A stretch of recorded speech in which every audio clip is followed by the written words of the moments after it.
చూడప్ప గుదిగప్ప.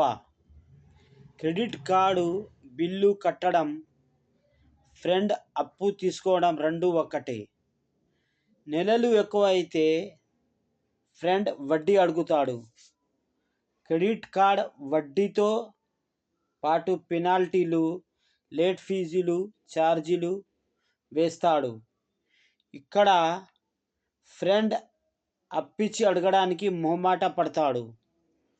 Credit card వాడు ముక్కు పిండి స్వర్గం ఎలా ఉంటుంది చూపిస్తాడు. అంతే తేడా. అర్థం చేసుకో చూడప్ప గుదిగప్ప. క్రెడిట్ కార్డ్ బిల్లు కట్టడం, ఫ్రెండ్తో అప్పు తీసుకోవడం రెండు ఒక్కటే. నెలలు ఎక్కువైతే ఫ్రెండ్ వడ్డీ అడుగుతాడు. క్రెడిట్ కార్డ్ వడ్డీతో పాటు పెనాల్టీలు, లేట్ ఫీజు, ఛార్జీలు వేస్తాడు. ఇక్కడ ఫ్రెండ్ అప్పిచ్చి అడగడానికి మొహమాట పడతాడు. క్రెడిట్ కార్డ్ వాడు ముక్కు పిండి స్వర్గం ఎలా ఉంటుందో చూపిస్తాడు. అంతే తేడా. అర్థం చేసుకోవడానికి ప్రయత్నించండి. మీ శ్రేయోభిలాషి.